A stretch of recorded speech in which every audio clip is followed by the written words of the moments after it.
I'm very glad to give you my welcome, not only my personal welcome, but my welcome by the Dean of the Law School in Trento, who cannot be with us this morning. And of course, the feelings of hospitality don't include the rainy weather. Trento can be a very charming small town, but I'm afraid that it does need the sun. So Trento, I'm afraid, is going to be less charming today and tomorrow. Nevertheless, the hospitality, I hope, will compensate the bad weather. I'm here just to say, to give the floor to the chair of this meeting, Gracienne Lauwers, our very dear Gracienne Lauwers. It's delightful to have her here, and so I'll respect her instructions, whatever she will say that I am supposed to do.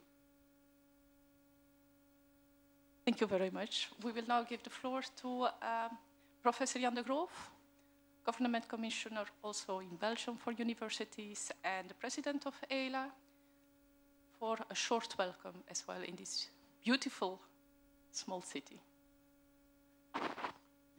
Thank you, Chairperson. Preparing meetings in Trento, preparing meetings in Rome, I read again Les Confessions d'un Cardinal. It's dealing with the Second Vatican Council. And the author, those Catholics among us, should read his very critical comment on the role of Rome in history. And the author mentioned the Trento Council, of course. Do you know how many bishops were there in Trento? Not that, you're completely wrong. Here, in Trento, in this meeting, there were hardly 30 bishops, hardly. 15, 4, 5. Well, this is completely wrong. Do you compare it with the First Vatican Council? How many bishops were there? The First Vatican Council. There were 700. But 180 left because they disagreed totally with the findings of the First Vatican Council, what I can understand. You know how many bishops attended the Second Vatican Council? More than 2,000. So just this is kind of an anecdote to mention the power of Trento as one of the leading moments in history, not just in ecclesiastical, in religious history. And cuius regio and cuius religio, region and religion, you remember, some of us are searching, are doing research on regional perspectives of federal and social security and immigrants. Let me first honor this city. It is a scandal, but this is the very first time I'm here, and I guess I know some of our colleagues who are also here for the very first time. Among them, the chairperson the president of this meeting. But may I also express my gratitude to Roberto Tognatti, a friend from many years, from decades. We met each other, I guess, 20 years ago at the College of Europe, Collège d'Europe in Bruges, and it was the start of a very warm friendship and academic cooperation. And it's due to your leadership that we just not are debating now in Trento, but also you had a huge impact on all ELA conferences of the last long period. And we met each other hardly 3 weeks ago in Vilnius and in Kaunas, because the ELA, yes, is a quite vivid and quite dynamic association, European, international, and we are expanding and expanding. And what did we debate in Kaunas, in Vilnius? We dealt with well, it was, as a matter of fact, it was a spin-off of the Second World Conference. You know you are welcome to attend the Third World Conference, which will take place in The Hague in 2015. But we met each other in the ELA with young leadership, 30, 40 young postdocs and doctoral students dealing with new legal challenges in education, and among them two, as we had a chance to put that on the agenda in Brussels on the Second World Conference, First, on transparency and corruption in higher ed, chiefly in higher education. It was dealing with integrity. And the second topic was on discipline of learners and violence in schools, dealing with the integrity of the child, integrity. These days we are talking on integration, on mobility, migration, multiculturality. And three terms are linked, are combined, but are covering completely different legal notions, but they are interlinked and challenging each other from many perspectives. It's a challenge, this integration issue, mobility, multiculturality, and migration, is a topic for concern of all stakeholders in all European member states. Of course, Europe was founded, well, of course, Europe was founded by so-called Catholic countries. The first extension was chiefly dedicated to Protestant countries. The third move was dealing with Orthodox countries with the majority of Orthodox believers. And to some extent, the Islam was already represented, between brackets, for decades and decades. So Europe, as such, is reflecting this multiculturality very much. The question remains, do migrants enjoy same rights, similar rights as national residents?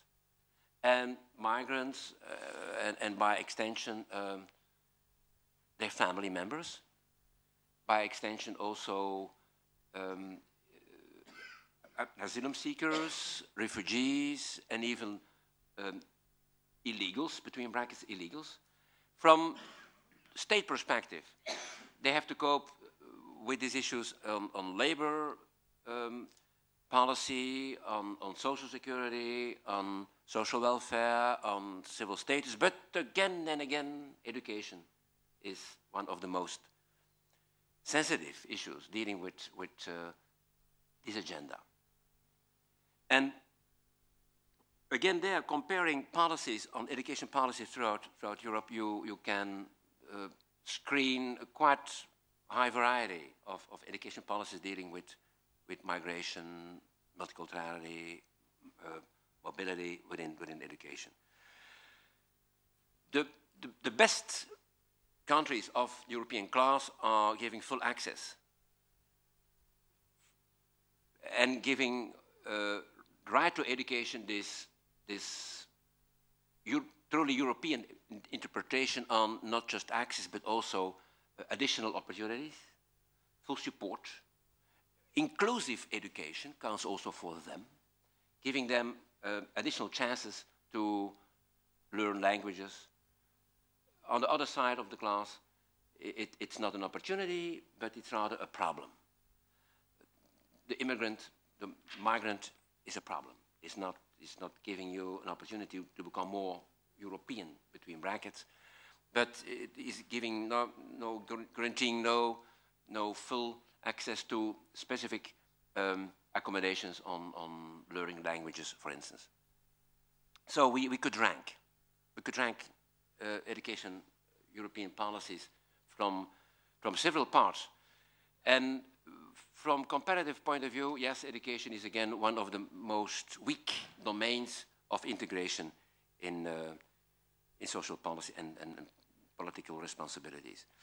There are several approaches, and I guess later on these days we will focus on language as a medium of instruction of the host land, of instruction of the mother tongue, as perhaps even a bridge between cultures, who knows? On the content of interculturality as an aspect of multiculturality, on teacher training, on output, on the composition, the stratification of a class, and on the diversity of teachers and of learners, how diverse is a class.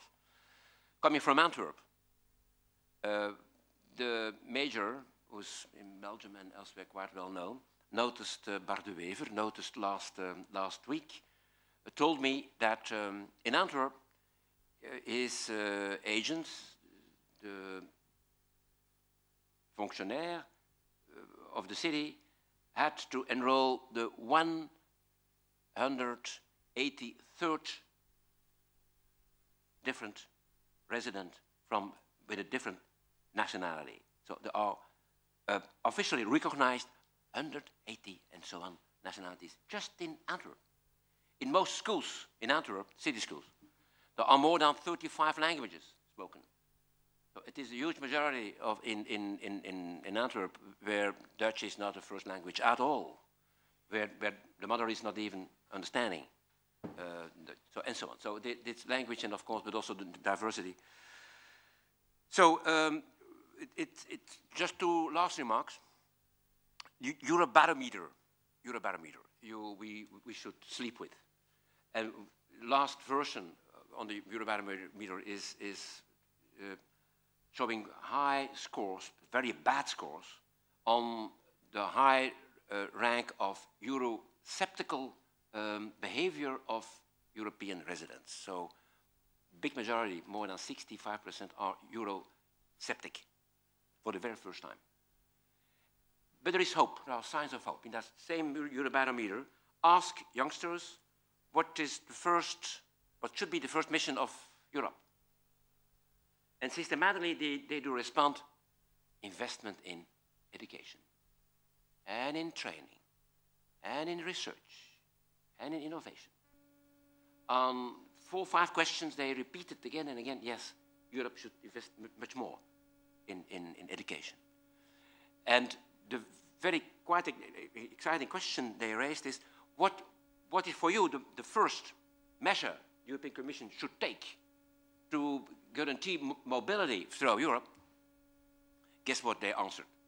They answered, to have the capacity, the possibility to use my mobile phone on the same price throughout Europe. Isn't that amazing? We should invest a little bit more in another kind of mobility, the intellectual, the cultural mobility for youngsters. And reading the provincial law, we will debate tomorrow morning, may I pay my honor to this reflection on how to cope with cultural tradition of the region, of the province, of the local community, one hand, and the European openness on the other hand. So it is an excellent example of how subsidiarity can work indeed. Chairperson. Thank you very much for the excellent introduction to the conference and the main questions that are raised. I will first give again the word to Roberto Tognati of Trento and then come back to the topics of the conference. Thank you, Gracien. I would like just to add a few things to just, let's say, some spot reaction to what Jan said. First of all, he mentioned the Council of Trento. At least half of this room may be interested in knowing that it was decided here at the Council of Trento that women have a soul, according to the theology of the Roman Catholic Church. So you should all consider Trento as a place where women's emancipation started somehow. So that's very good. Second punctual observation. Here in Trento also I was absolutely shocked when I read that we have members from 104 different countries in the world. So it is not as much as Antwerp, but I think it is remarkable that again in a small place like Trento, which means that more than half of the countries represented in the United Nations are represented in a small place like Trento. And the third observation that I would like to make is that one of the highest records in Trento is that we have a team which is the national champion of cricket. Cricket is not a traditional sport here in Trento. And in fact, all the players are from Pakistan.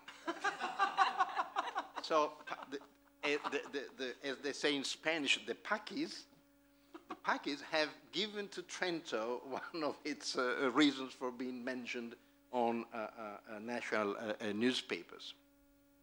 So let me just say a few words in order to explain also the reasons why I really insisted very much on having this meeting here in Trento. First of all, because every time I come back from an ELA meeting and I always talk about, I would say, the brilliant outcome of the meeting, people don't believe that ELA really exists. And so they say, oh, you're dreaming about it. You know. And I wanted to show that ELA really does exist. Of course, here we should put a long list of the achievements of ELA and the publications and the meetings all over the world and the advisory role that ELA has been paying from South Africa to the Russian Federation to some other countries I don't even want to mention because the list would be too long.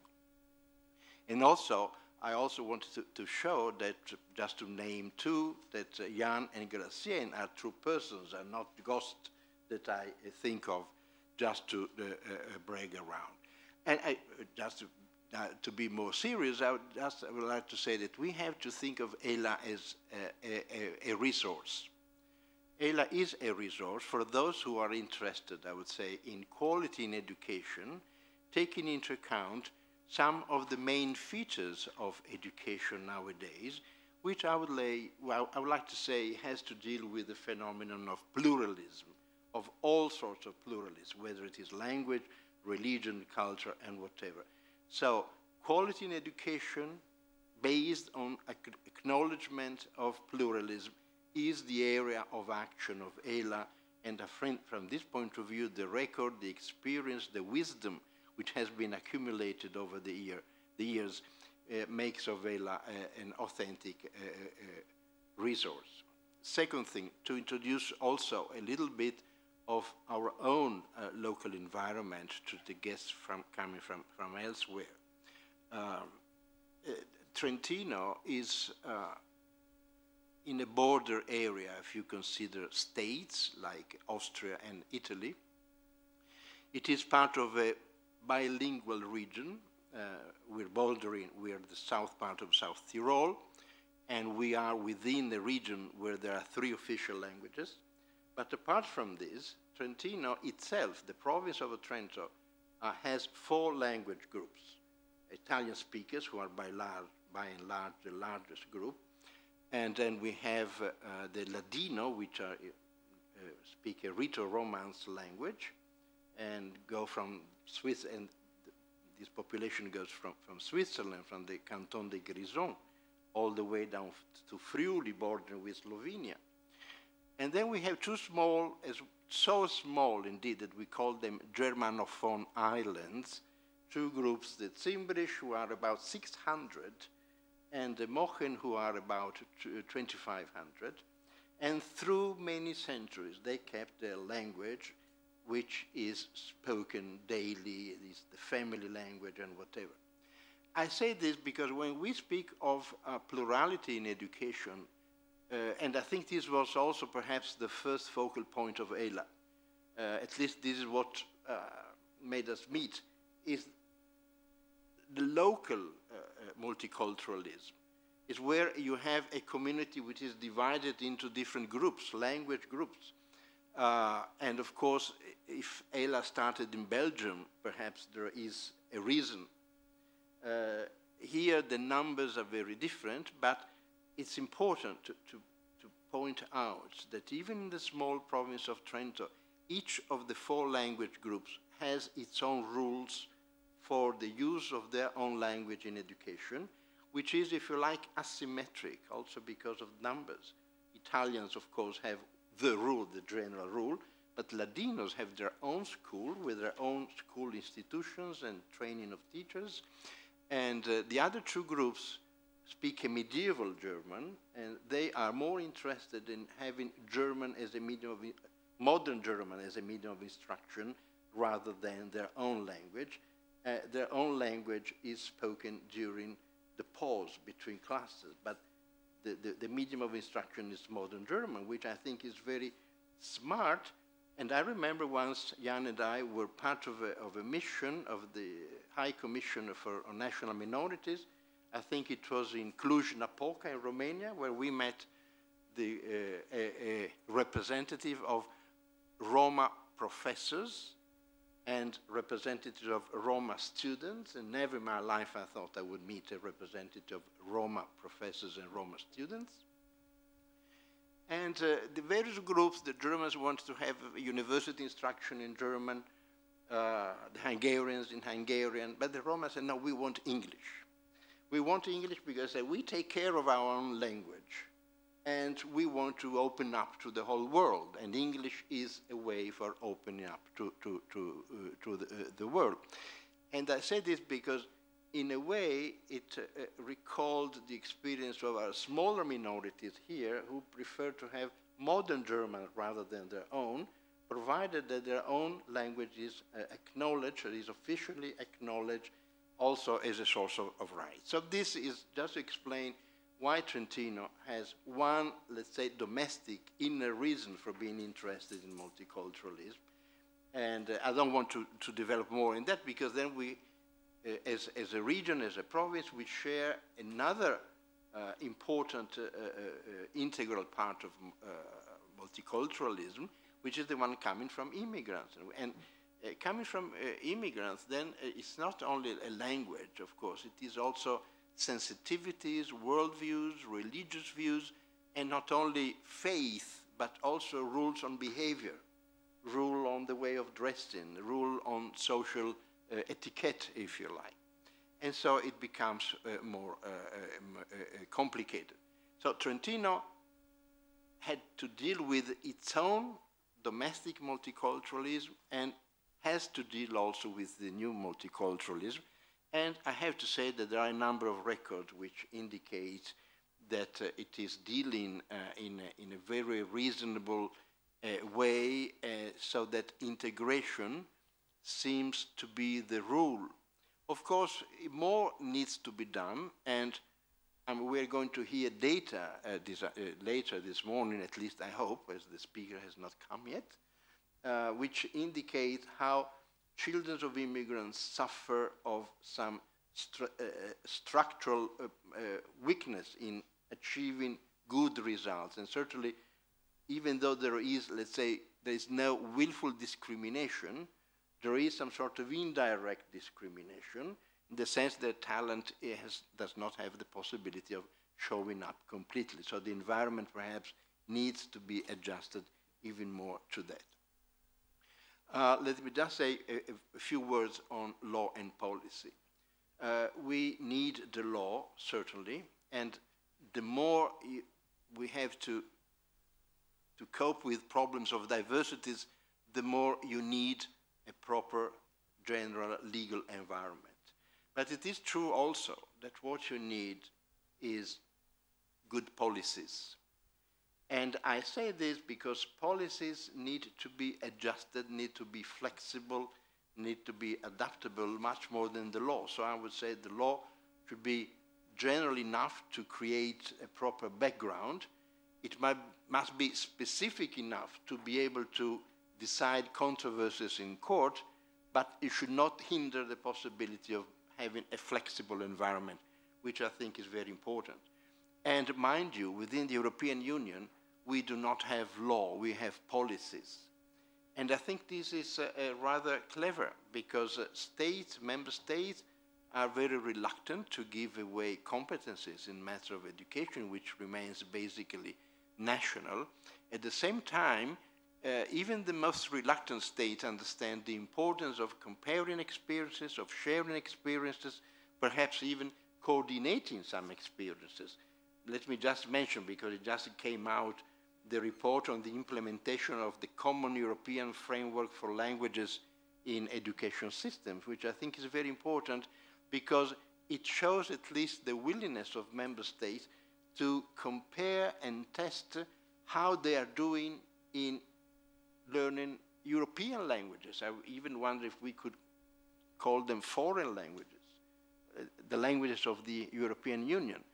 And some countries are doing very well, some countries are doing very poorly. This report deals with, I think, 6 or 7 countries. The poorest record comes from the UK. And it comes precisely because English is what English is. Here, none of us is an English speaker. None of us, I guess. Even you? No. And yet we are communicating in English. So from this point of view, paradoxically, we have a resource which the British don't have. So this is quite incredible. And also, let me just give an information which is not part of the program. We are going to have 2 distinguished speakers of this panel who will make a duetto today, in fact, this morning and this afternoon as well. And they are 2 German distinguished speakers, but because of us, they will make a duetto in English. And so here you come, have 2 nationals sharing the same language, and they will use English. So this is very important because it could be the ground for some speculation on what communication is. And we should, of course, include all the members and all the groups of society in a speculation about communication. So I think I'll stop here. Let me just recall, I won't read them, but if you have time, please do read the purpose of the meeting. In fact, the 3 purposes of the meeting. The first purpose, to bring Ella here, has been achieved.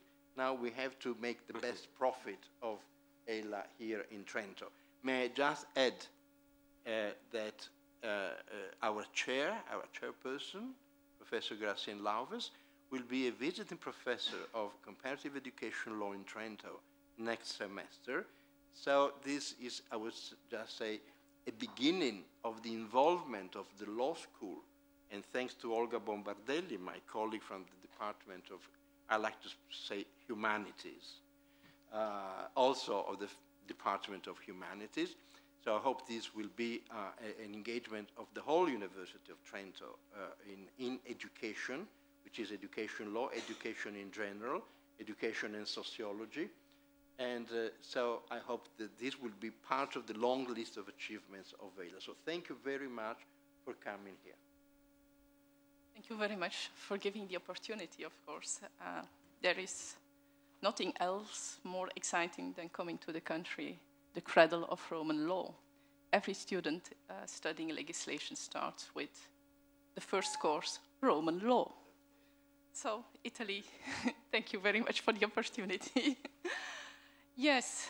May I just say that we were invaded by the Romans. So anyway, that's a different story, but forget about it. We have also a special relationships with the Romans, as you know, the Germans. Okay. Yes. Multiculturalism. The United States has for a long time been cited as the country of immigration, and Europe was the continent of immigration. For some countries, that is still the truth. For Central European countries mainly. Others are relatively recent countries of immigration. We have one present, I think, Estonia.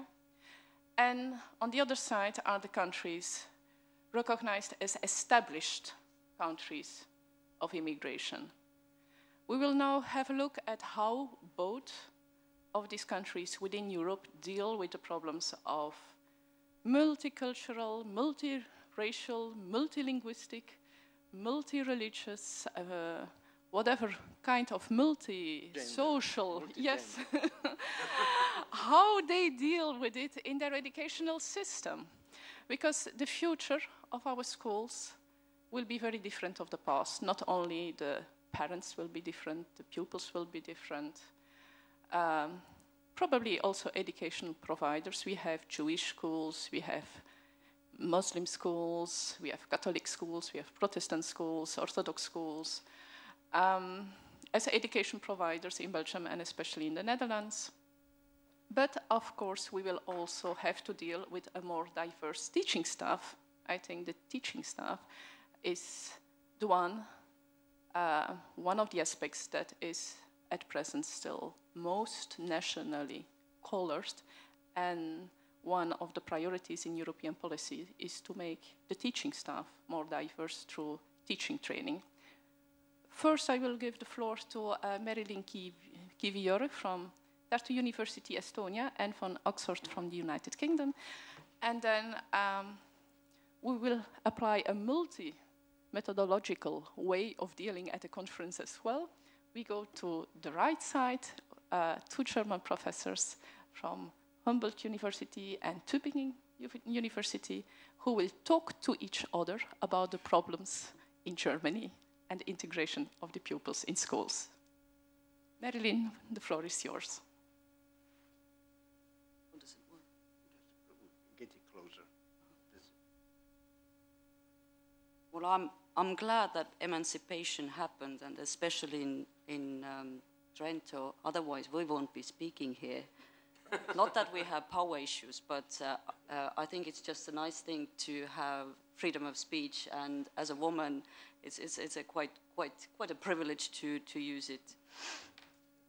Not everybody likes it, but well, we we like to use it.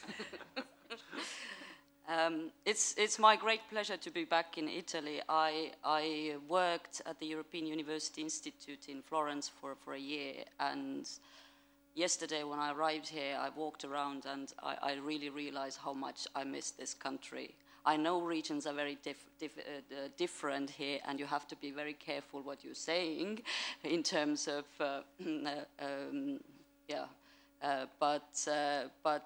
I traveled around Italy a bit then as well, but I never reached Trento, and I'm glad I have time now to see this city and north of Italy as well.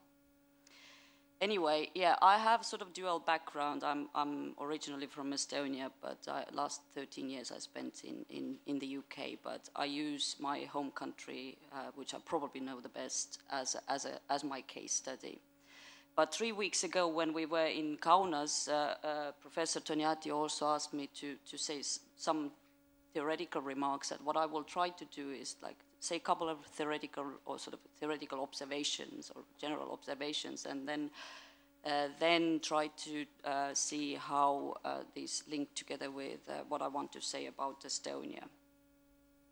Well, first, many things have been already mentioned, but perhaps one thing what I would like to emphasize is that when what is the first thing what we think when we say multiculturalism or diversity?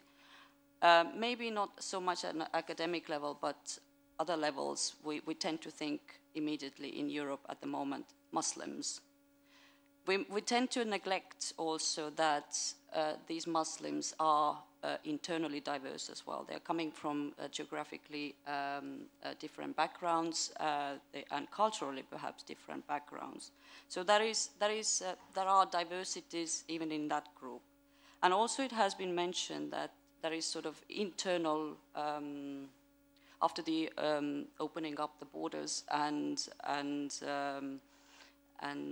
free movement of people, we have internal migration inside the European Union. Well, I'm probably one of the migrants myself, migrating, but I'm migrating constantly, so I don't know where I live anymore. But we have, like in Britain, we have big population of Polish people, which also presents slight language questions. Italy struggles with different minority groups, perhaps some from Romania, some from other former communist countries. And so we have, these groups might not be so much culturally different, but definitely linguistically different, and well, language is part of the culture, and different maybe methods needs to be used to deal with issues arising from these different communities. Then we also have sort of very internal ones. Also, it was mentioned Roma, it was mentioned Britain. There is also issue of Irish travelers, for example, which are also a group of well, called gypsies. And these groups bring them with themselves different issues. So what my point here is that these various diversities but diverse groups may need different approaches. My second general observation is that no two countries are the same. And even if we try to compare or try to find out best practices, we have to be careful when we sort of import certain solutions from one country to another, because no situation is the same, and there might be historical, political, economic, so on and so forth, factors which determine whether one solution works in one country or doesn't.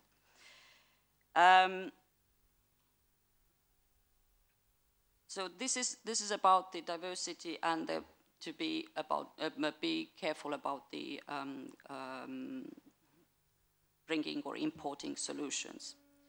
Other way to deal with the multiculturalism is to focus on what I would call sort of language of rights. And when we talk in language of rights, then we talk about many issues, like right to education first comes in mind, definitely. For example, it is embedded in the European Convention of Human Rights in the Protocol 1, Article number 2. And also right to not to be discriminated, again, European Convention of Human Rights, Article 14 or Protocol number 12. Well, in some cases, we may also talk about freedom of religion, and freedom of religion, perhaps not just pupils, but also teachers and parents. Parents have also right to educate their children in conformity with their own philosophical or religious convictions, again, something which is enshrined in the European Convention of Human Rights. And Italy, Estonia, and all our countries are parties to this convention. So we can talk in language rights as well, language of rights. There is also a very different language, which is not language of rights, but it's also pragmatic language. And in pragmatic terms, as was mentioned already, we talk about integration. So how we deal with multiculturalism at schools also has implications to integration and social cohesion. Basically, how different fractions of society will function together. It may also have economic implications if pupils from immigrant backgrounds have less possibility to progress socially or economically. We may have issues of unemployment and so on and so forth. There is also a question of security, very popular word these days, and lots of things related to migration have been often securitized, so-called. Whether it's justified or not is a different matter. In some cases, and if I think about in Estonia, then that's definitely true. In some cases, it may even have implications on foreign policy.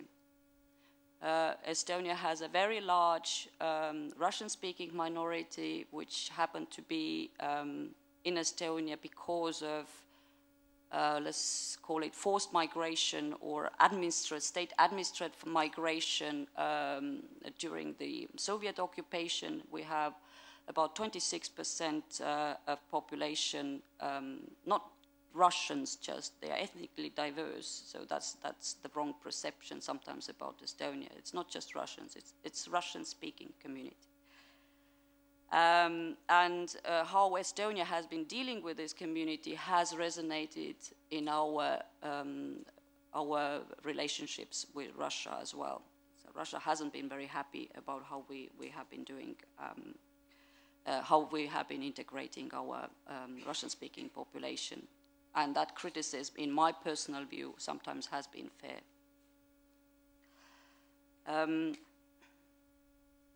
Then final theoretical point is about public-private divide. Public-private divide sometimes is a very difficult one. Jan already mentioned religious schools. Religious schools are schools with religious character, for example, are represented on a wide spectrum of public and private schools. And some private schools, for example, also get public funding. In some states, these schools with religious character have very important role to play in providing education. So in some countries, they are quite big contributors to the education, if not the major ones. For example, in Britain, there is a quite significant, there is a significant amount of religious community-run schools which provide education. So in these kind of cases, public by private divides get blurred, and if in public schools or publicly funded schools you can ask maybe for neutrality or accommodation or diversity, then questions may arise how much these privately funded or partly publicly funded or schools with religious character can have autonomy to run their own schools in a way they want to run regarding admissions, regarding curriculum, regarding everything else. These are issues which may arise. So I will try to focus now on Estonia. As I said, minority situation, in minority situation, we have 26% Russian-speaking population. So our situation is very, very different, as Christian already pointed out as well, that we actually don't have that new migration so much. Well, maybe we are too far north and too cold, and that even rains more than here or in Britain. So it's not a favorite destination of migration at the moment. New migration has been increasing year by year, but numbers are still very small. If I think about asylum seeking, then perhaps only 40 to 60 people per year seek for asylum in Estonia. So you will just understand how small or comparatively what we're dealing with. So we don't have really any of the problems what Europe is facing at the moment. But my prediction is that in about 5 years' time, we probably will be facing the same issues. So we need to start to deal with them. So the major problems what we are facing at the moment are related to these same language rights. And as I said, we are not dealing with these language rights very successfully. From this September, all schools, high schools or gymnasiums for example, had to become Estonian speaking, for example. Estonian speaking means that 60% of the curriculum has to be taught in Estonian. The problem is, however, that in the basic schools, basic school or the first two school levels, Estonian is not very well taught in Russian-speaking schools. The quality of teaching is very poor. So social mobility or chances for these kids to go on to actually study in secondary schools is kind of limited. And the government policy has been really such as to push towards the Estonian language, and in law there is a right for these schools to acquire a special exemption. But in reality, it has proven to be very difficult for Russian-speaking schools to get any exemption whatsoever. Well, there are obviously many issues in the historical and cultural background of Estonia which have determined these policies. That's why I emphasized that at the beginning that there are many factors which actually which are influencing how some solutions work or not, or why some outcomes are such as they are.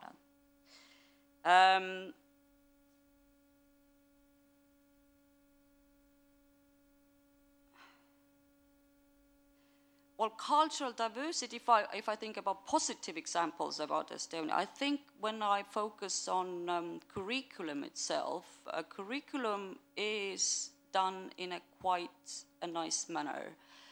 Cultural diversity and respect to other cultures is running through various topics throughout the curriculum. It's not just taught within religious education. We have also religious education as an optional topic in the curriculum, in the state curriculum.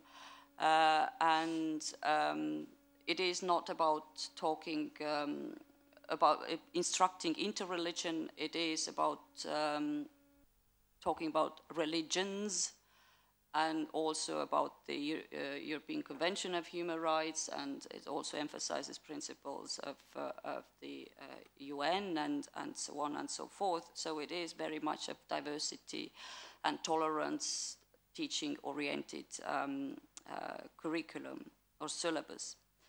And the cultural diversity itself, or the respect to cultural diversity, runs through other topics as well, like civic education and history, or art, or so on and so forth. So it is quite an interesting tool to deal with the cultural or multiculturalism, or at least in Estonian case, it hopefully provides the basis if we once start to deal with the questions Western Europe at the moment is dealing with, then we are prepared, but one just needs to hope. There are also cultural autonomies. Estonia was one of the first countries actually in Europe who introduced cultural autonomies already in 1925. And what these cultural autonomies mean, that these cultural autonomies have their right to run their own schools. But, well, the school running is not a problem outside the cultural autonomies either, but they have a bit more rights. They have representation rights, but you can form cultural autonomy only when you have about 3,000 people together, which in Estonian case can be quite complicated. The entire population is only 1.24. So what seems to be good may not be so good when you actually look at the statistics. One interesting thing, perhaps when I saw these two German colleagues, what popped into my mind is homeschooling. Because I know that in Germany, homeschooling, at least at the elementary level, is not actually perceived as something which is allowed. There was a European Human Rights Court case as well, where the parents of Christian background wanted to teach their kid at school, but European Court of Human Rights said that the state had a right to make sure that I can't remember the exact reason for it, but for socializing reasons and for fun. Integration, that was the word, that was the main word I looked. But in Estonia, we don't see homeschooling as a problem whatsoever. Well, maybe one reason, again, if you think about the context, is that we don't have geographically or, Russian-speaking linguistic group is perhaps the only difference, but that wouldn't resonate with homeschooling so much, because Russian-speaking population lives in a geographically defined area. The concentration is there, and that's why it's also difficult to study Estonian. But regarding other minorities, there is now, let's say, Muslim population or Chinese population or whatsoever who are geographically or ethnically kind of determined in Estonia.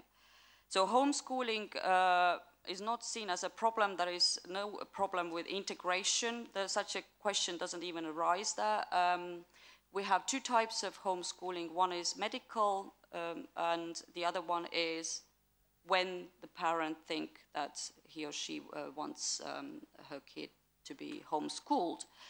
And obviously there have to be reasons given, but reasons why are not really determined, and it's kind of a very loosely related. But how, well, what are the guarantees behind then that this kid will be integrated into society is that homeschooling is conducted very closely together with the school where he or she was supposed to go. So there is quite a bit of monitoring going on, how the teaching is conducted, what is taught, so that the syllabus at least is covered, which is required by the national curriculum. And if there are deficiencies in that program, then or delivery of teaching, and obviously exams are taken at school, or under the supervision of the school, so the quality is there, and as I said, integration is not seen as a question. I think I will stop here. There are many issues to point out, but I think we have entire day and plenty of room for discussion, and if anybody is interested in any specific issues, then I'm more than happy to provide information. Thank you. Thank you very much, Thank you. Marilyn. I use my position as chair to give some short remarks. The example of Estonia is especially interesting to show how difficult it is to balance the European priorities of integration through education and the national priorities, especially when they are linked to historical events. So Europe may set the goals to grant comparable rights and responsibilities in education, and how oblige educational systems to adapt to European standards and realities of integration. National Estonian politics shows that how difficult it is to reach a balance with social reality, because law has to be approved in parliament, whatever the European standards. And in Estonia, the priority was to get back Estonian culture and language. That was the priority. It was not the priority of integration of the Russian community. I think at a certain moment, the priority by politics set by politics was forget about European standards. We put our own Estonian culture and language at the center of interest. Nevertheless, I think what could be interesting as best practices is how the Estonian teaching force has adapted to the multicultural, multilinguistic reality, especially with the Russian-speaking group. How they has done it, what we can learn from it, and how they guarantee in law the right, because that's a European standard, the right of minorities and migrants to learn their own culture and own language, because this was one of the frictions with the Russian Federation, I think. And as you said correctly, Europe also obliges all the countries in Europe to provide provisions so that migrants can learn their own culture and their own language through education. A final remark about homeschooling and public education. Yes, homeschooling is a right, not in Germany, but I think that is the only place in life where actually pupils learn and mix with all races and linguistic groups and socially different groups. Because when we start working or when we continue education, you will see that you live in neighborhoods with people who resemble yourself, that you work with people who are remarkable, belonging to the same social level especially, but often also linguistic, know knowledges are the same. So I think public education, I'm not in favor of homeschooling, but homeschooling never will give pupils to live in present-day reality, which is multi on every point, and this is not what is realized when keeping a child in the home. And now I am going to give the floor to, yes, the German colleagues, but I see that Ingo has also a remark. Yes, Ingo? I have a friend who lives in the Russian part of Estonia, and I went to visit him before Estonia became part of the EU, and at that time the law was that the Russians did have Soviet passports, no Russian passports, no Estonian passports, but the old Soviet passports. I think they were 1/3 population, something like this. So now Estonia is part of the EU, and this situation is clearly against European law, because there is a right to citizenship, and they were citizens of a state which did not exist anymore, Soviet Union. And as there, at that time at least, there was a language barrier which prevented the Russians, in fact, from becoming citizens. I learned that Estonian is one of the most complicated languages of the world, together with Hungarian and Finnish. And so I think to take a test in Estonian as a condition for citizenship under European law, this is not possible. I think I would fail the test as well. Because part of the citizenship test only is not just the language, but also knowing about the culture and everything, and the question. But the language test, I would definitely fail as well. I don't know anything about Estonian grammar. It's very, very complicated. My partner is studying it at the moment, and I can see the struggle. But you are absolutely right that at that time that the grey passports are still, we call them grey passports. It's not the Soviet Union passports anymore. They don't exist. The country is gone. They issued with different travel document now. But this is the problem as well. And related to education, it also means that already the families and the kids, whoever has brains, they leave as well. And that presents other, as I said, economic and so on questions for Estonia as well, and questions of integration, because it's a shame. All these good people are gone. Yeah, tests are still there. Tests are still there.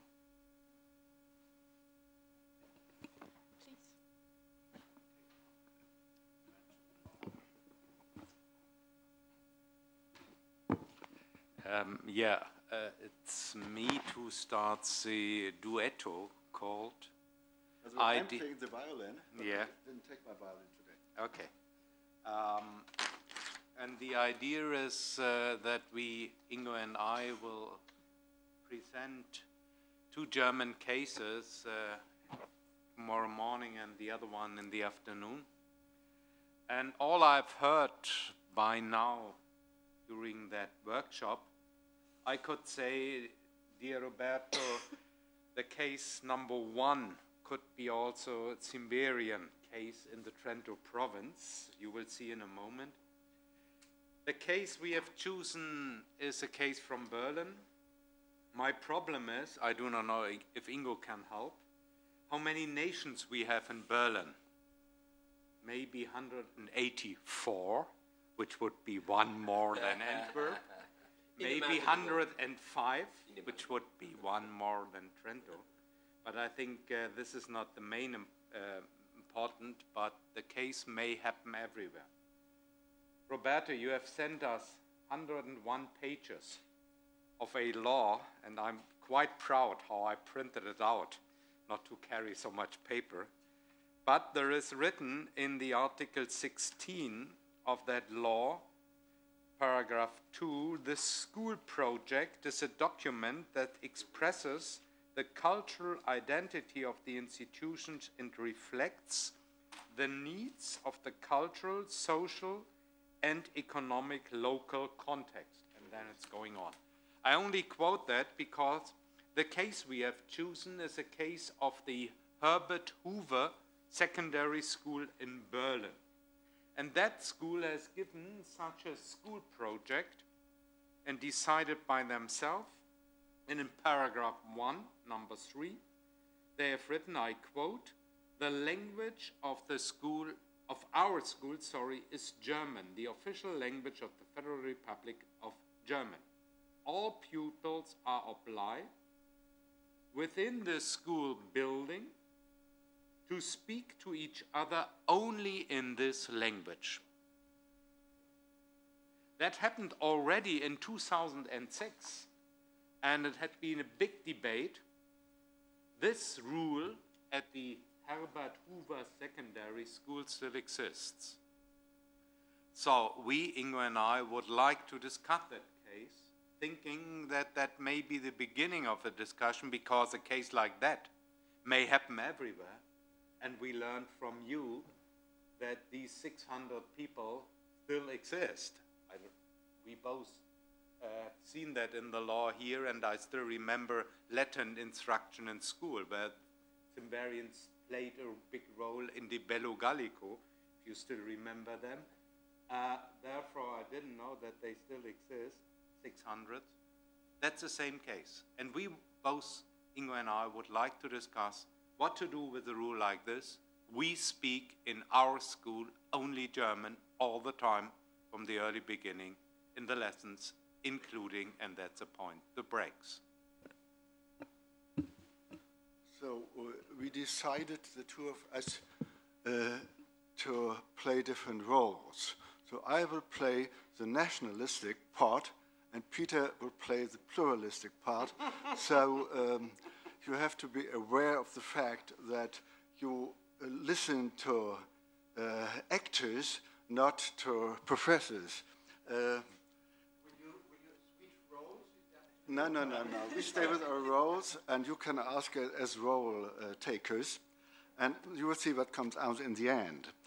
And in the beginning, we will talk just a little bit on the case, and then we have 3 approaches: one political conflict approach, one theory approach, and one constitutional law approach. So I will just start with to talk a little bit on the case. So the fact is that the school wanted students not only to talk in the lessons in German. If the language of instruction is German and the teacher speaks German, it's clear that the answers, what the students say, would be in German. This is demanded. That's the official part of the curriculum. But this was not the interest of the case. The case, the school's council decided that also in the breaks and what the students say to each other in private, so to speak, during the lessons, must be in German. But I have also to say that there were no sanctions, and the regulations did not have any sanctions, so nobody knows what happened if this rule was not regarded. But there was an enormous public debate on this in Germany. So the Islamic organizations were against, politicians from the Green side were against, but the school won the National Weimar Prize, which is the, let's say, Goethe and Schiller Prize of German culture for this. That's a couple of years ago, so I have to say that at least I do not know what happened since, whether the rule seems to exist. It's still on the net, but we do not know, we haven't been there.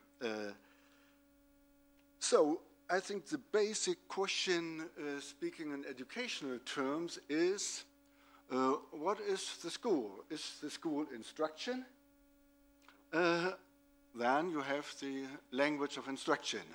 Or, as the reform educationalists say, is education the whole life? And if education is what we call in German ganzheitlich, so the whole person, Then, of course, education is also what happens in the schoolyard and in the breaks and in the classroom besides. And as we all know, even not being educationalists as we are lawyers, that what happens apart from the instruction very often is more important than the official instruction, and therefore I think this language question is a real very basic one. It's really basic because it touches the personality.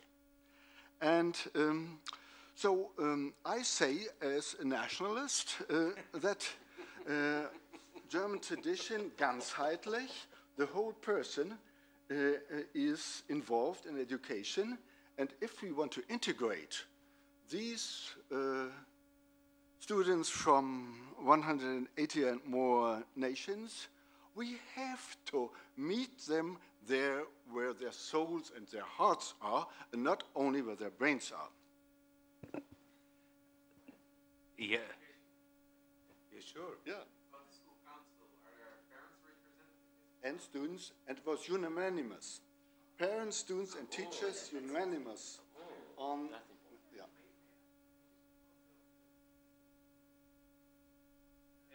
In Wedding, very north, where they have 90% Turkish, no, not foreign. German mother tongue speaking. Yeah. And 40 languages in that school. Yeah. The representatives of the families. See, there was no opinion poll or something like this.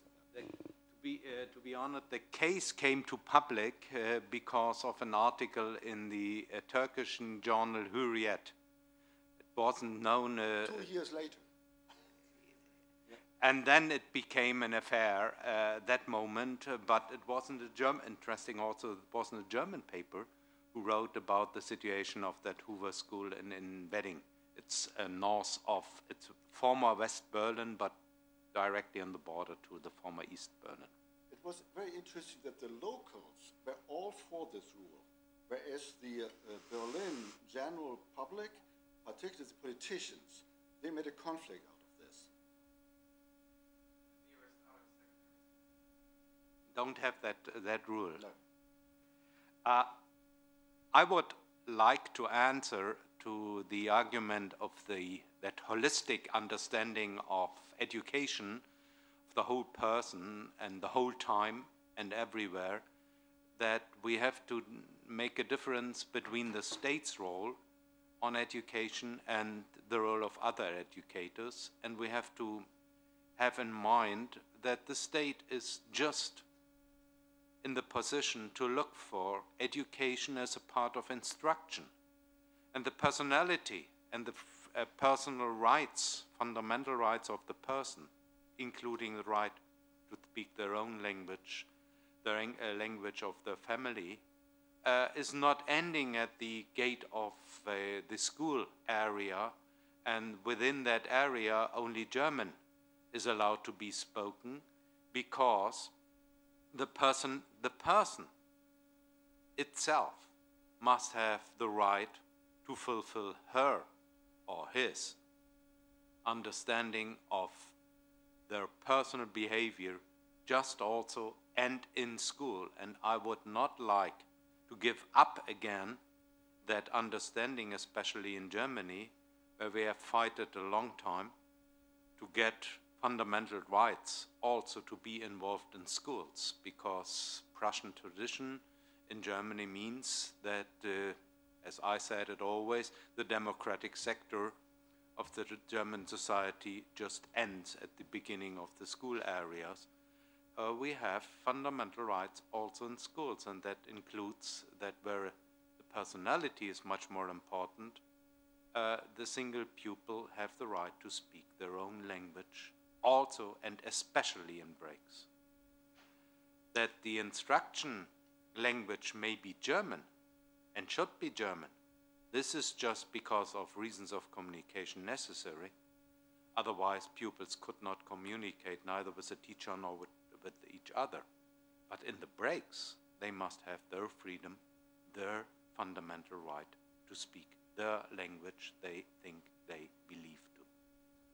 Let's be quite clear. it would be impossible and unconstitutional to force families to speak German. It's impossible. That's the private sphere. That's the sphere of the fundamental rights. But this case shows the borderline between the family, the private, and the public.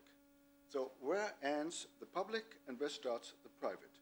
And if we talk about integration, I am convinced that it is completely wrong to say in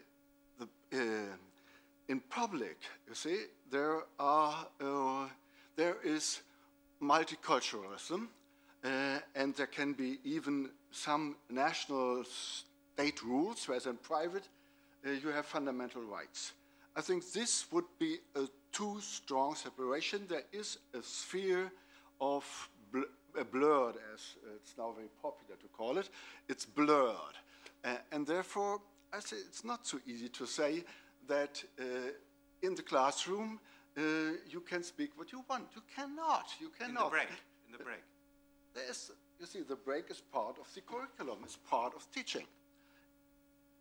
Is it open now for debate? Sure. Can we come in? Sure. That was the idea behind, Jan.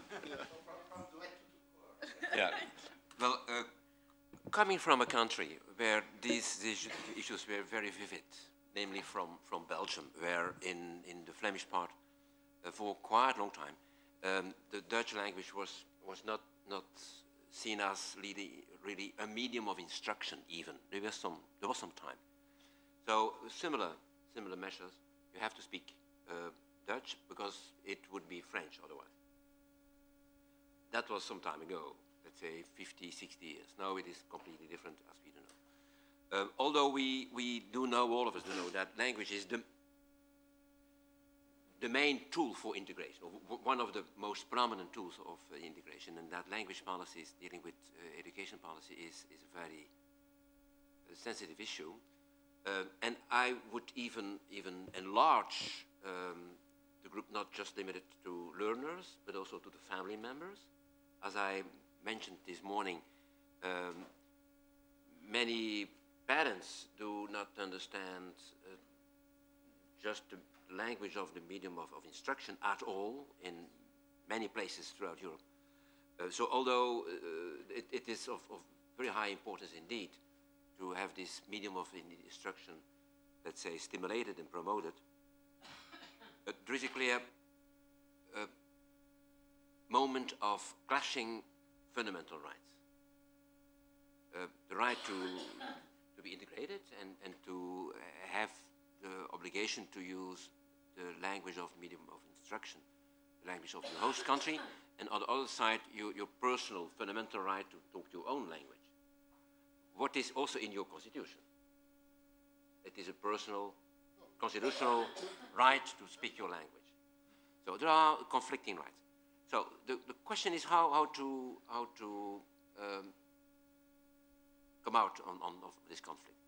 Then you could use the criterion of the proportionality, and knowing that indeed there are no sanctions, that is helping us. Proportionality for this afternoon. Okay, then we'll let it there. The second question is, are there alternatives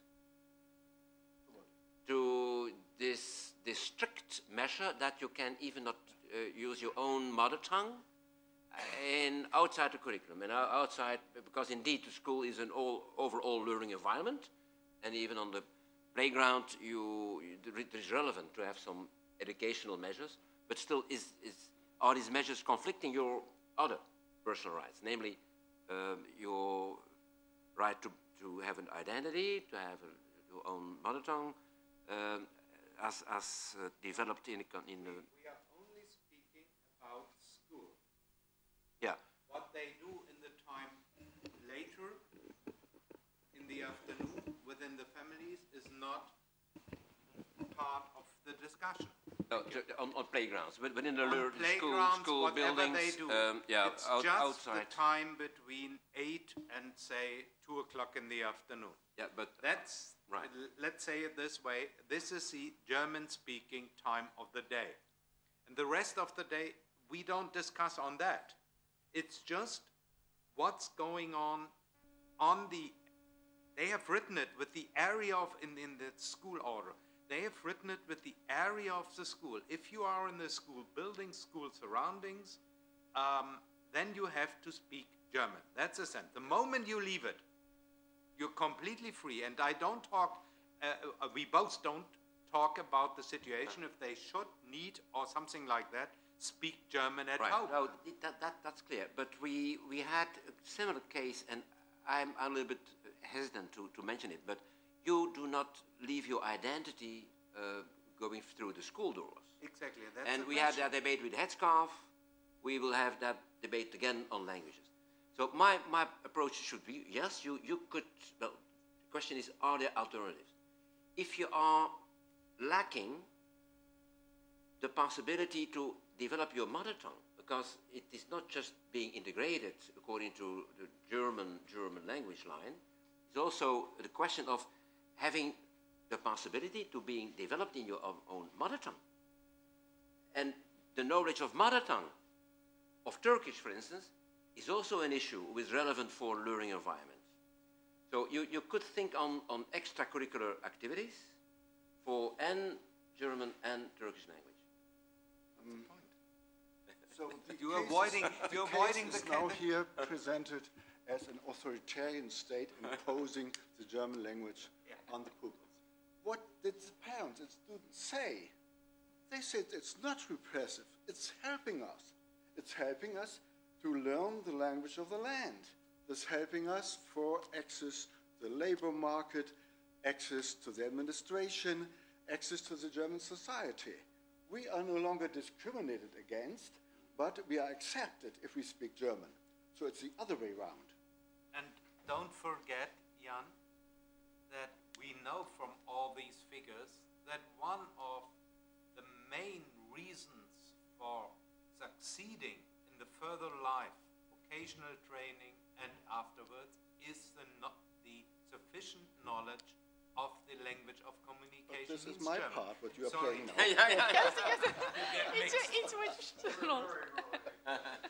But that's up to you. You mixed our. Yeah.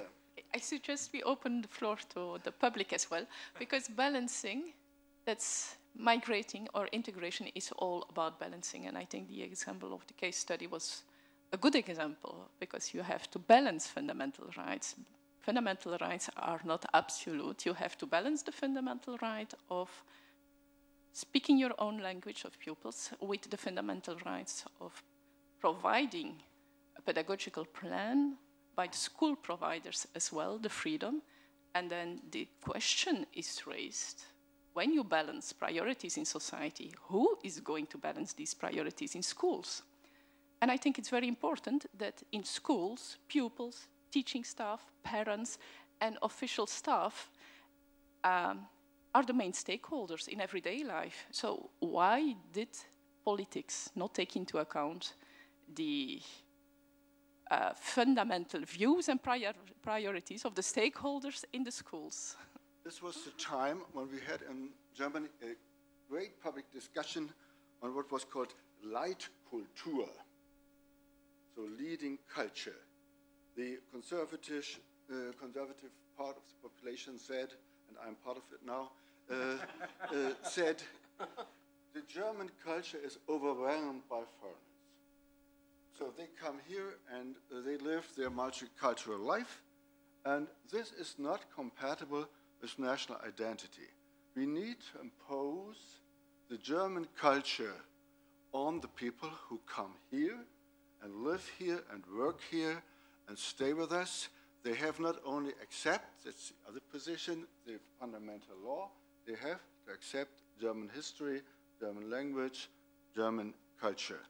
So this was a big debate, and therefore the politicians said it's not important what the people at the basis say, important is what the national interest is. And that's Leitkultur. And like you said, from Estonia, it will be proved on one hand, and we have also such a system of proving. Now I'm mixing again the role, I know. But on the other hand, Leitkultur is a conservative model. it is a model which is not true compared with German history, because since the 18th century, Germany had been invaded by the French Huguenots, the Polish people coming to the Rhine area, Rhine-Ruhr area, and Germany had always been a country where great movements moved into the country and had been integrated. The Catholics in the Rhine-Ruhr area, for example, or as we, Ingo and I, discussed it yesterday, Schlesien, former part of Prussia, is now part of Poland, but the people from there who came to Germany in 1944-45,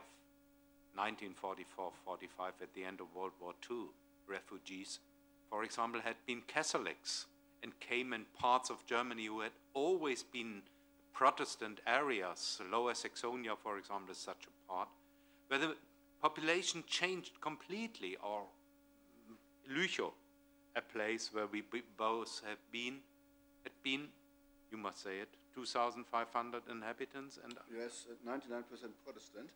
And then after the war in 45, suddenly 7,000, so tripled, and half of them Catholics. Yeah, suddenly. So Germany had been not only under religious aspects been a country where integration happened, had been successful, but also of different nations coming to Germany, being invited by good reasons, from Frederick the Great, the Prussian king, starting up to the 19th century, where the Polish workers came to the Ruhr area, and we all these keys have as a part of German name. Szymanski is one of the favorite German crime author, and you can see it each weekend.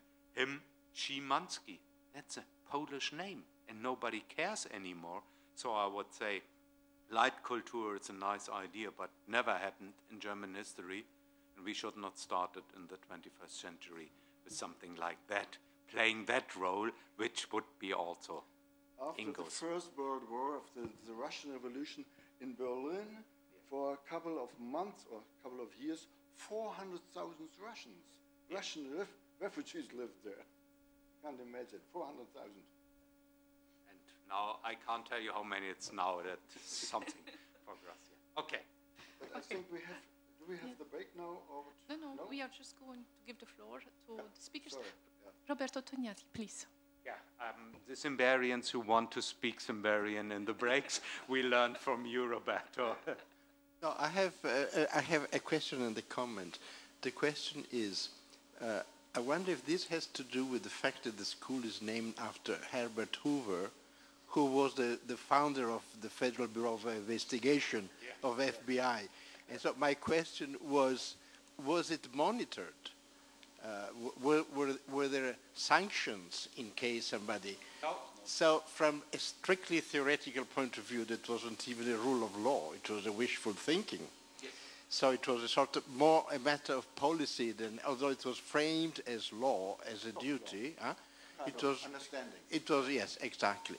Now, from this point of view, I wonder if we could try to distinguish the situation between those pupils whose mother language was German and for those who was not.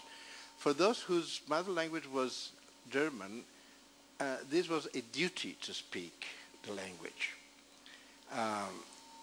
which is quite unusual.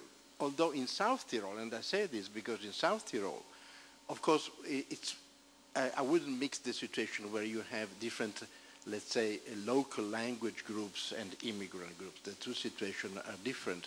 Although, of course, there is a third situation in which the migrants are a long community with roots already, when you have second or third generation pupils. But anyway, in South Tyrol, there was a theory which was very extremist, which had to do with the duty to speak one's mother language, so that no integration would be achieved. So Italians should speak Italian and German speakers should speak German. So how do you cope with the duty to speak a mother language? I understand it is provocative, but this is what it is. If there is a duty for all to speak German, then you have a duty to speak your mother language. Second, for students belonging to minority, the duty should be framed more in terms of right. The right to speak the language of the nation as a means for achieving integration. So I think that although the language is the same, a duty, you have to distinguish, and on the one hand you have a paradoxical duty, the duty to speak one's own language. On the other hand, you transform into duty what is a right. First one was never in question, that the duty to speak your own language, so this has never been questioned to my knowledge. On the other hand, for the migrant children, it's not so much a duty or a right, it's a necessity, because they come from so different backgrounds. German is their only common language. There are smaller groups, and in newspapers there are they talked about standing together in the school ground, and they talked their own language when they wanted to say private and clandestine things, and others come. So the official, the language of communication had to be German, only if sometimes they split up, if they have private interests, and of course, if I take your role, that's their right to do so. But in the foreground, I think, is this necessity.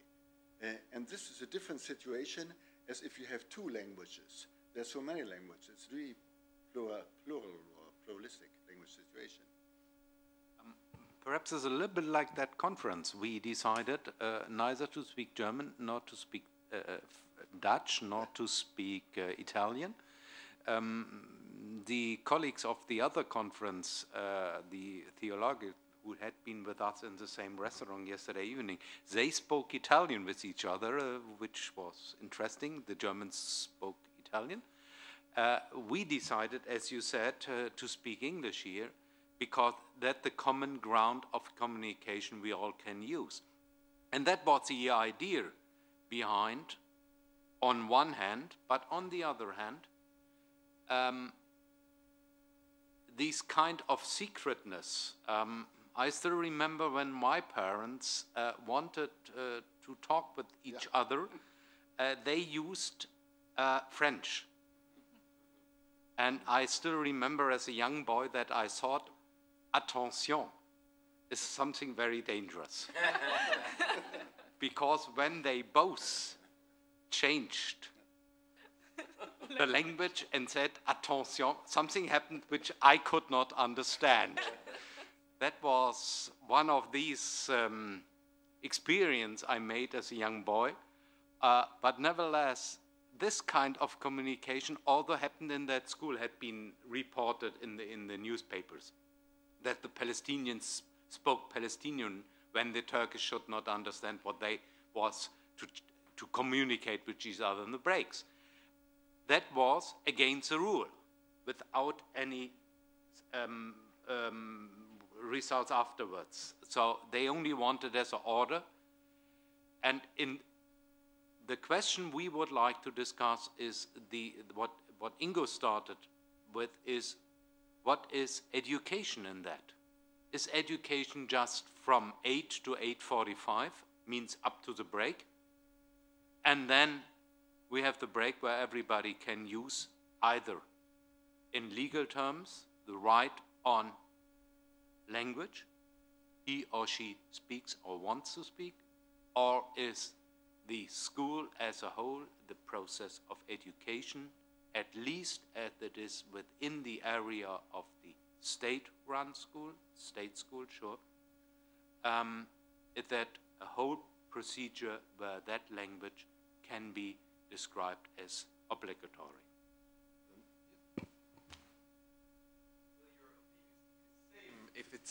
If it goes about primary school. Yes, yeah, why not? Oh,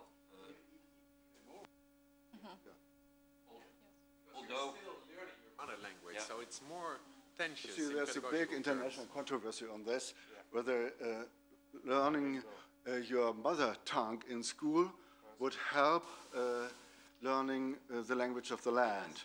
There is no empirical evidence on this until now, to my understanding. But on the other side also not. There's no empirical Issues. In Antwerp, most kids, primary schools cannot speak Dutch at all within these urban settings. So they are not able to talk in the language of the medium of instruction. So there is a problem. I wanted to come back, may I, on Peter's remark, we speak about family and school and nothing else. I think that's not correct. We must also speak on the other social areas. What about the parents' meeting in school in the evening? What do they speak? They speak German, of course, in the meeting. What about the football field? What do you think the soccer players in the afternoon speak? From all countries of the world, they speak German, of course. When they go to the administration, mostly the parents, of course, or the older students, they have the right under European law, to, and under German law too, to present their case in their mother tongue. But they don't do that because there are not enough administrators to know all these languages. Of course, they are not. Might be in Turkish, they are more and more, fortunate enough, but not in Arabic and not in Urdu and so on. What in pop music? You see, in the discourse, what do you think do they speak? They speak German and English, I think.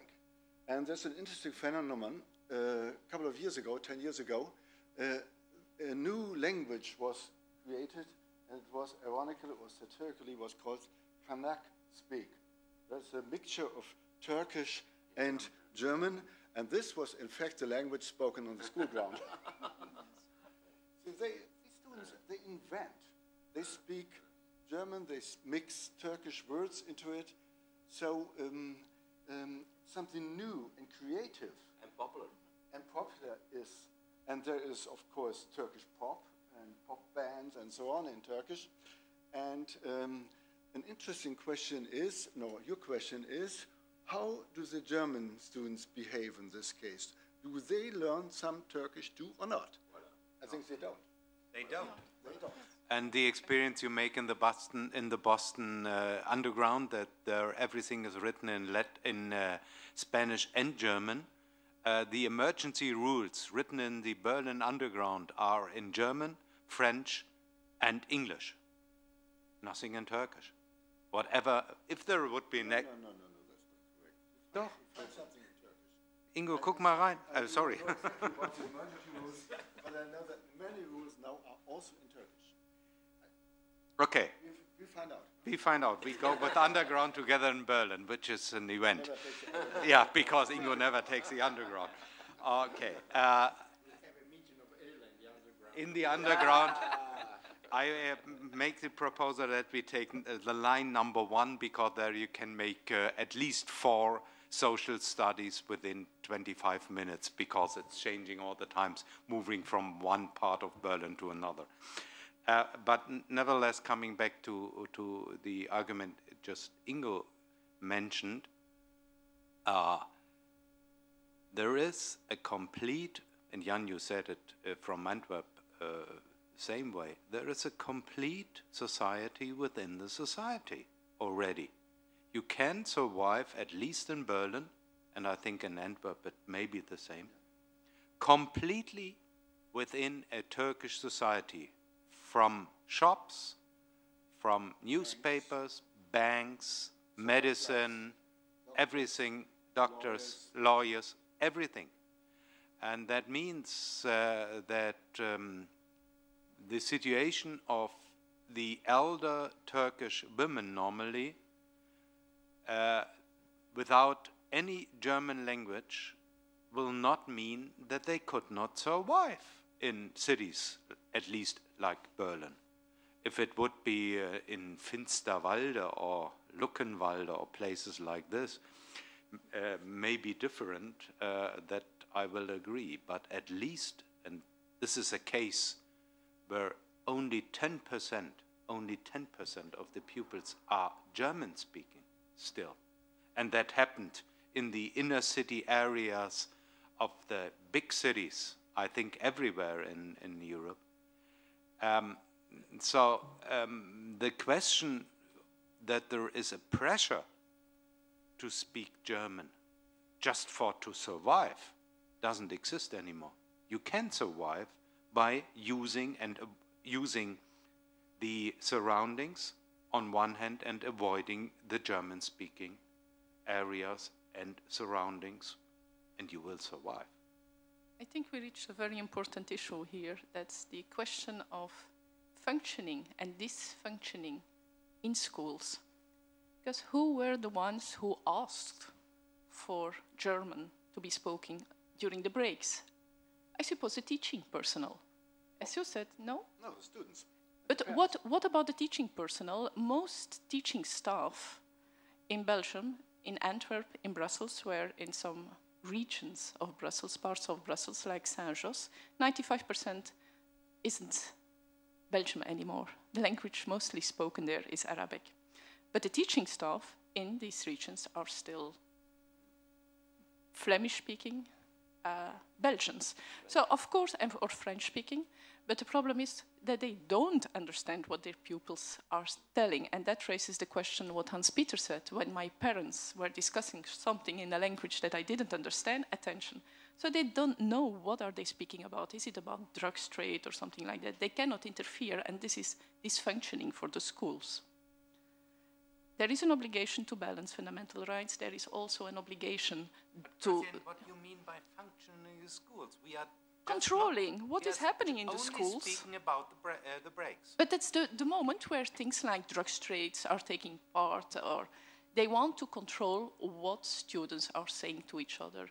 They have a privacy, of course, but the problem of controlling has become problematic in these schools where languages are spoken that nobody understands. The school staff doesn't understand.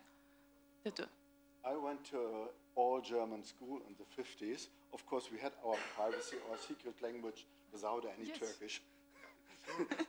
But students invent their own language. Yes, but nevertheless, that's the way. Also, they are not familiar. No. The Belgian staff is not familiar with the cultural traditions either, and this is why they are pushing now to have migrants. That's, by the way, a terminology that we are forbidden to use in Belgium, migration. So you now start to have this kind of, well, even that. New Belgians. New Belgians, and that will be in some time again stigmatization, because that's the term that they say you are not allowed to use this terminology anymore. But nevertheless, why they urge students with a migrant background to enter the teaching professor. And that could solve a little bit in these very, what we call black schools, the problem of understanding of culture and language of these pupils. I have to come back to the ideology of the Leitkultur.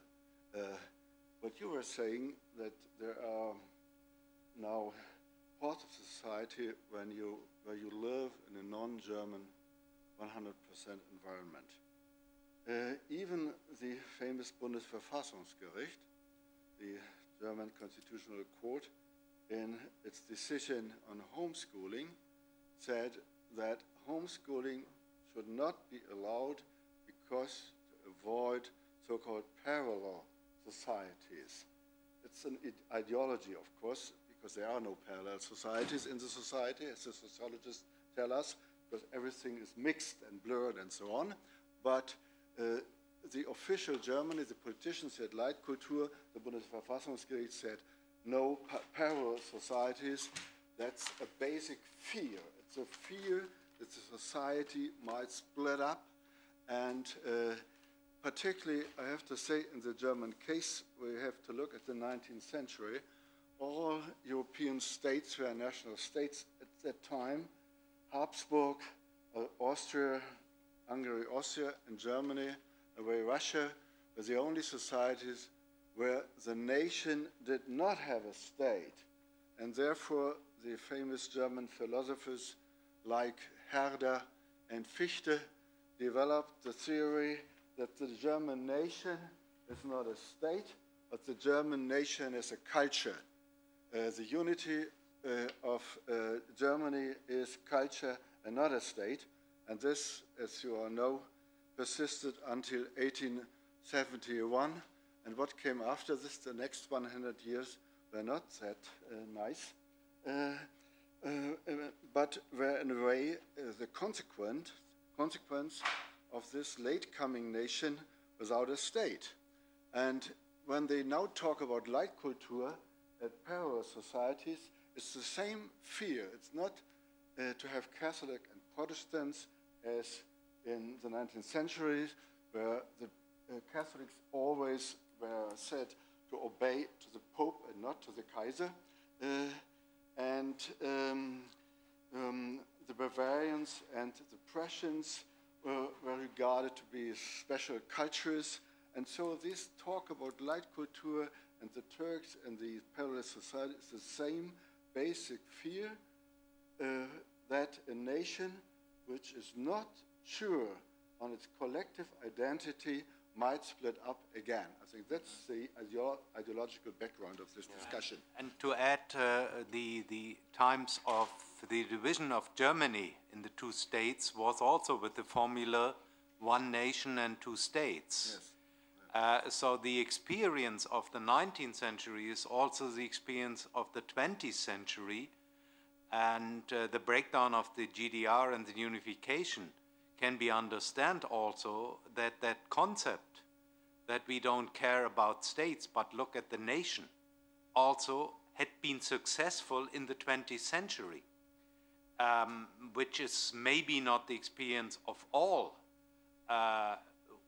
dealing and making their own personal experience with the unification, but in the understanding, it was always, by the way, by both sides in different perspectives, but also the former GDR spoke about the German nation, and they divided the good and the bad part a little bit different than the West part did it, but nevertheless, that concept still exists.